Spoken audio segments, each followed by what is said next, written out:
Fomos gerados de novo para fazer o bem, como lemos, porque somos feitura sua, criados em Cristo Jesus para as boas obras, as quais Deus preparou para que andássemos nelas, Efésios 2:10. Portanto, é nosso dever analisar o que está por trás dos nossos atos, qual é a verdadeira motivação do nosso coração, a fim de que jamais venhamos incorrer na hipocrisia. O ato de dar esmolas e a hipocrisia. Definição. No grego, a palavra hipócrita significa alguém que interpreta um papel, um ator que representa um personagem. De acordo com os ensinos de Cristo, a pessoa hipócrita procura se esconder atrás de uma falsa religiosidade, a fim de parecer aos outros que tem muitas virtudes. O seu desejo é sempre o de mostrar uma aparência que nem sempre condiz com o lado interno de sua personalidade. Em Mateus capítulo 6, o hipócrita está em contraste com a pessoa sincera, cujo relacionamento com Deus é, antes de tudo, uma atividade secreta. No capítulo 23 de Mateus, o Senhor Jesus Cristo amplia suas advertências contra a hipocrisia dos líderes religiosos de Israel, que em seus dias causavam um tremendo mal à nação. Ai de vós, escribas e fariseus hipócritas, pois que percorreis o mar e a terra para fazer um prosélito, e depois de o ter desfeito, fazeis filho do inferno 2 vezes mais do que vós. Mateus 23, verso 15. Lembremos-nos de que este juízo cabe unicamente a Deus. Somente Deus conhece o íntimo do ser humano. Não podemos sair por aí chamando todo mundo de hipócrita. O Senhor não nos deu tal permissão. Ao contrário, Ele advertiu-nos: não julgueis, para que não sejais julgados, porque com o juízo com que julgardes, sereis julgados, e com a medida com que tiverdes medido, vos hão de medir a vós. E por que reparas tu no argueiro que está no olho do teu irmão, e não vês a trave que está no teu olho? Ou como dirás a teu irmão: deixa-me tirar o argueiro do teu olho, estando uma trave no teu? Hipócrita, tira primeiro a trave do teu olho, e então cuidarás em tirar o argueiro do olho do teu irmão. Mateus 7, de 1 a 5. Por enquanto, devemos ter o máximo de respeito para com todas as pessoas, tratando-as com amor e bondade, usando de misericórdia para com todos. Portanto, nada julgueis antes de tempo, até que o Senhor venha, o qual também trará à luz as coisas ocultas das trevas e manifestará os desígnios dos corações, e então cada um receberá de Deus o louvor. 1 Coríntios capítulo 4, verso 5. A justiça pessoal.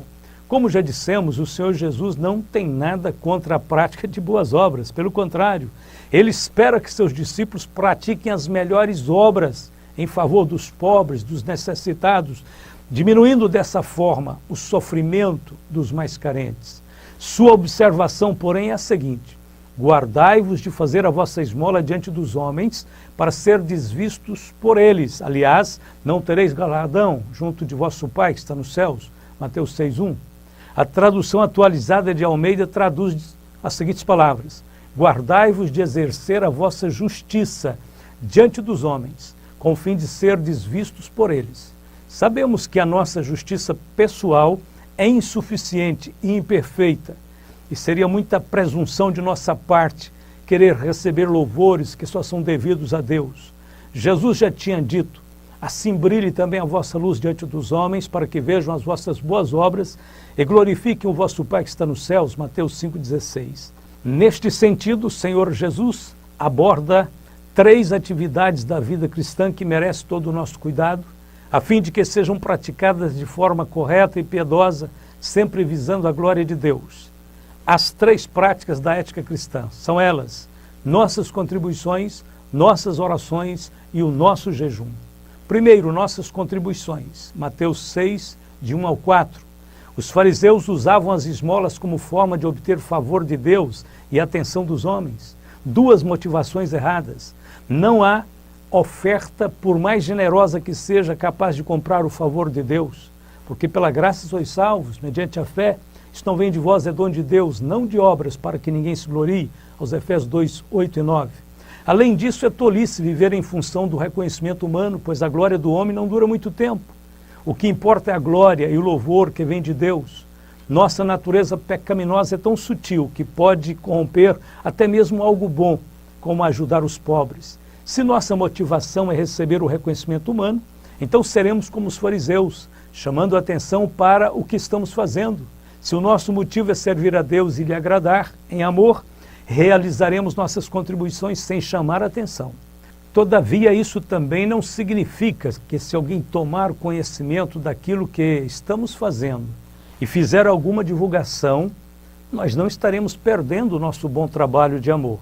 De forma alguma, é quase impossível ocultar as ações generosas, porém, que não seja nós os divulgadores de nenhuma obra piedosa que fizermos. Na igreja primitiva, todos sabiam que Barnabé havia doado um grande valor recebido da venda de suas terras.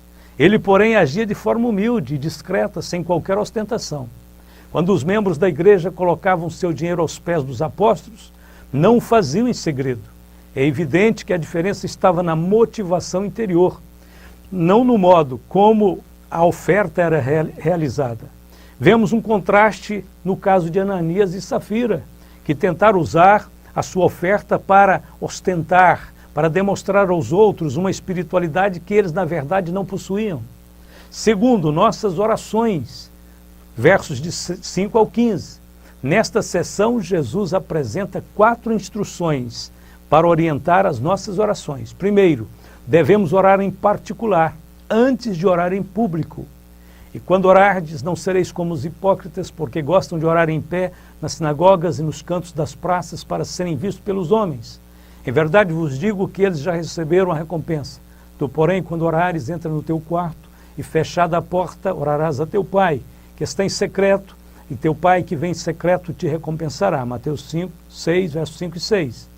Não é errado orar em público. O próprio Senhor Jesus orou publicamente várias vezes. O que está em pauta, mais uma vez, é a ostentação pessoal, que arruína o espírito de adoração e temor que são necessários para um contato genuíno com Deus. A oração que não estabelece vínculo com Deus é inútil, é um desperdício de tempo. Jesus dedicou muitas horas de sua vida à oração secreta.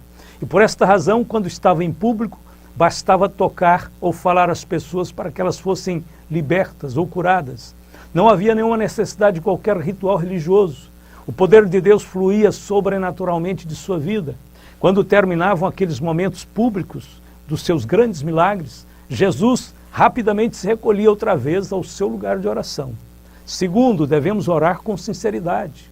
E orando não useis de vãs repetições como os gentios, porque presumem que pelo seu muito falar serão ouvidos. Não vos assemelheis, pois, a eles, porque Deus, o vosso Pai, sabe o de que tendes necessidade antes que lhe o peçais. Mateus 6, versos 7 e 8.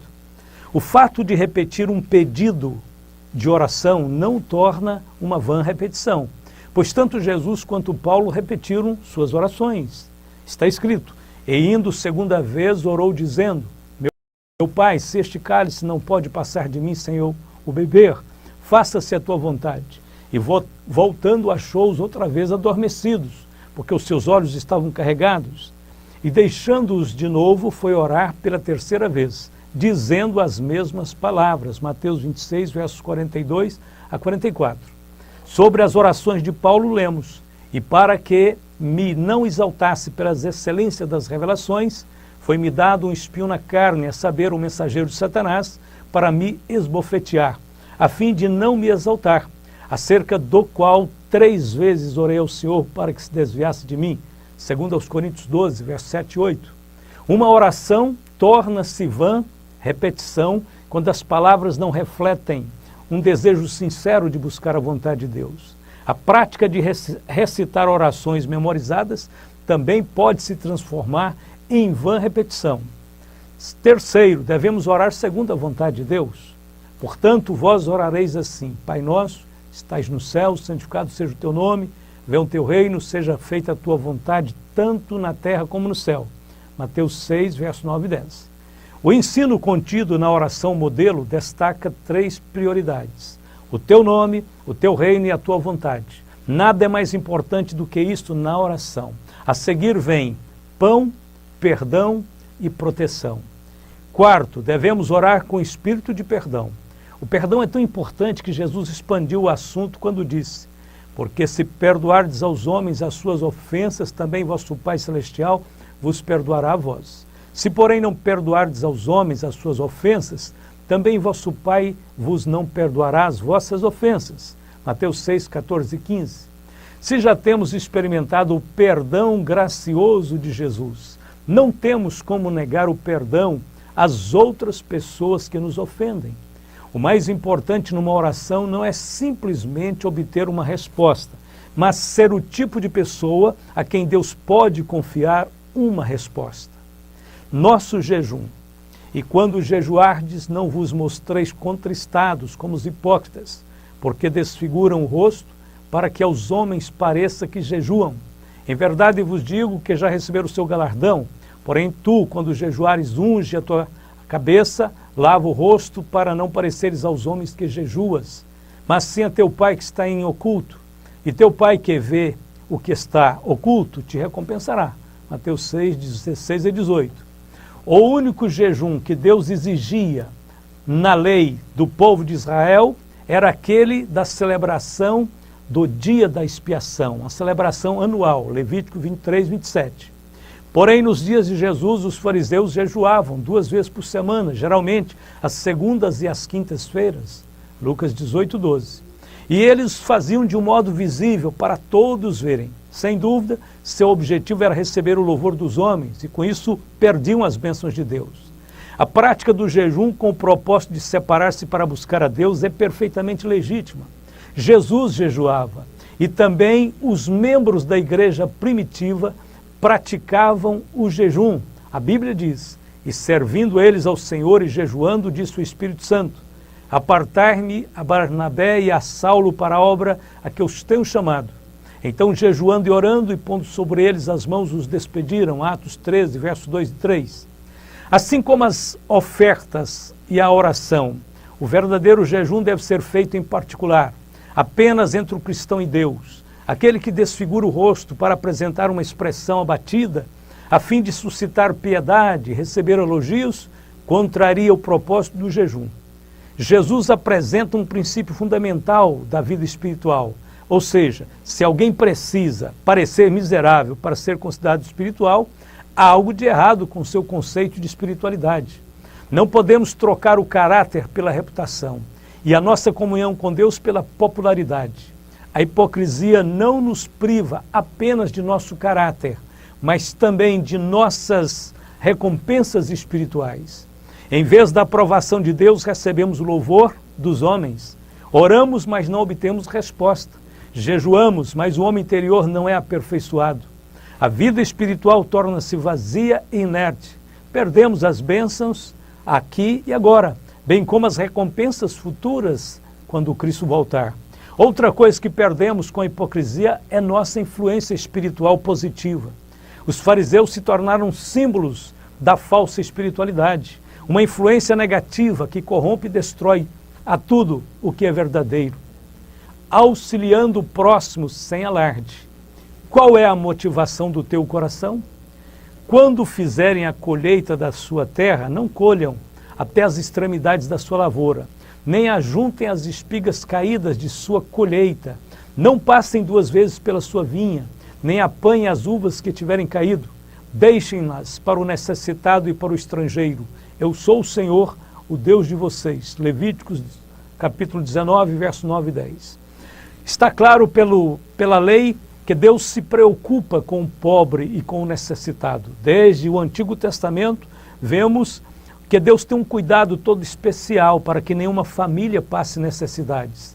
Ele disse, se houver algum israelita pobre em qualquer das cidades da terra que o Senhor, seu Deus, lhe está dando, não endureça o coração, nem feche a mão para com seu irmão pobre.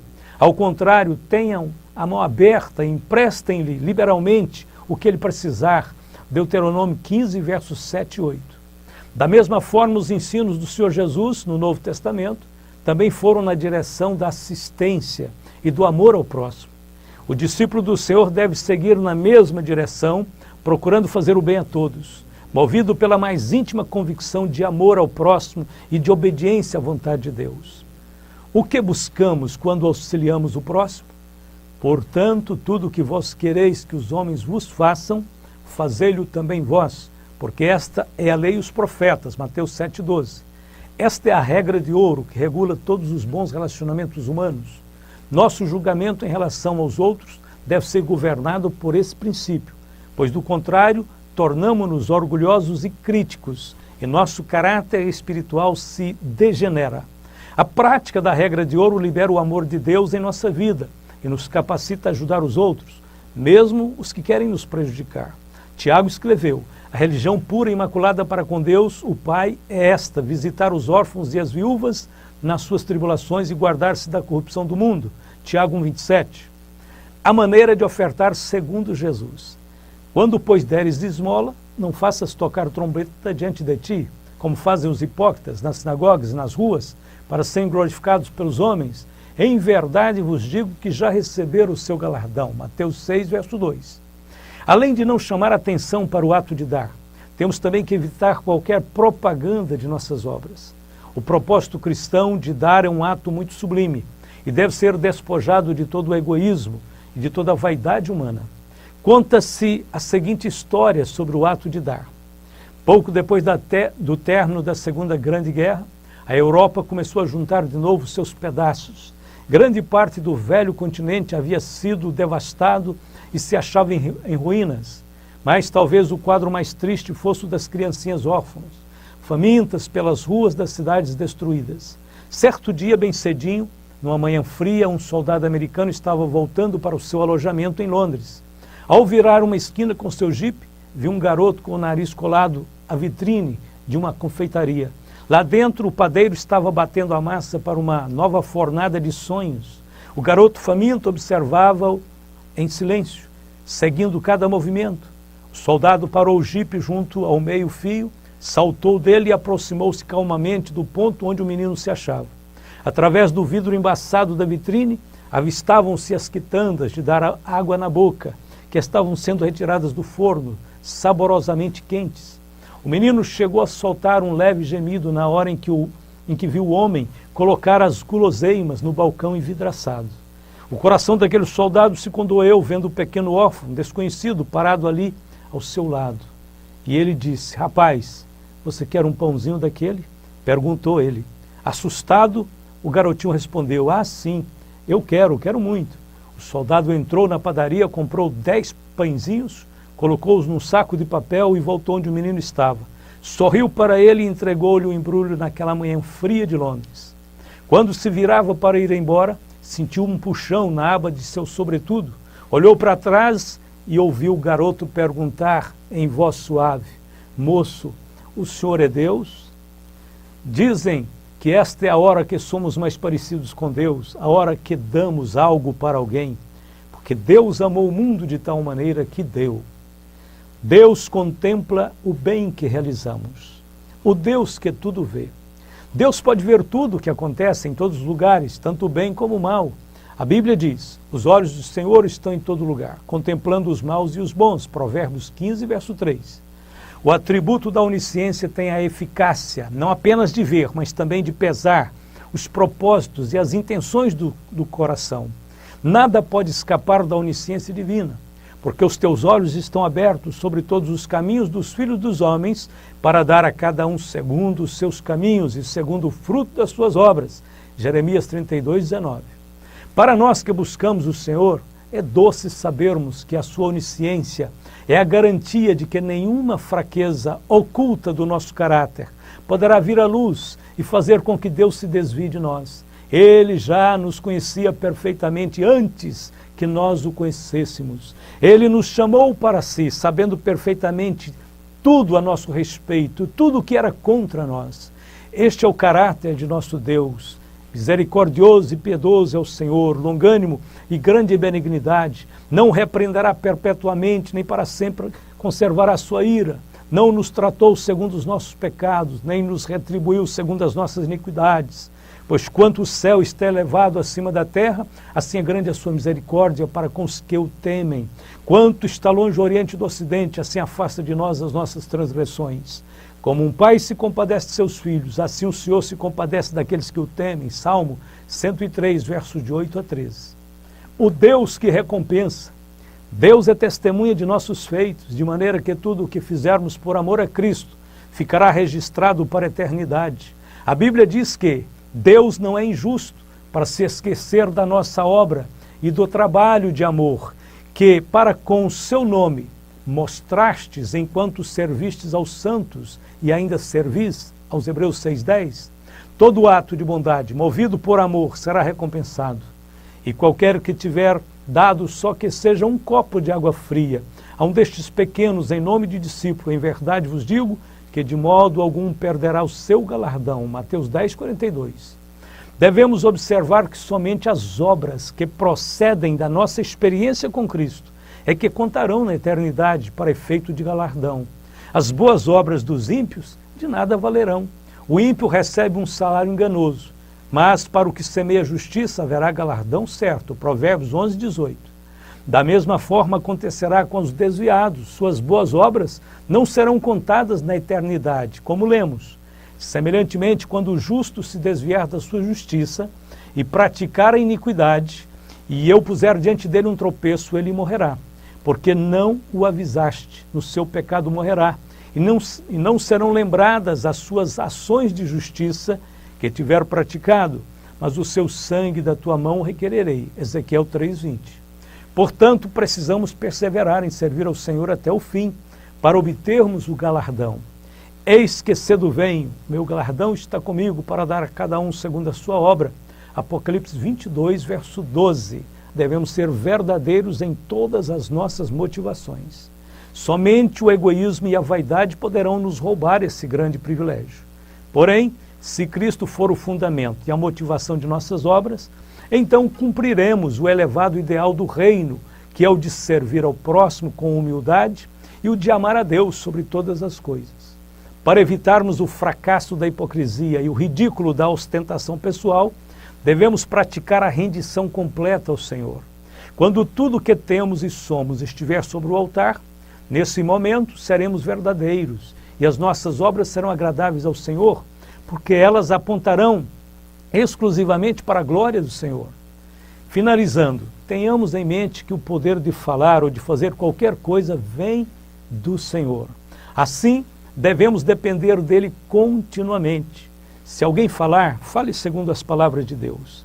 Se alguém administrar, administre segundo o poder que Deus dá, para que em tudo Deus seja glorificado por Jesus Cristo, a quem pertence a glória e o poder para todos sempre. Amém. 1 Pedro 4,11.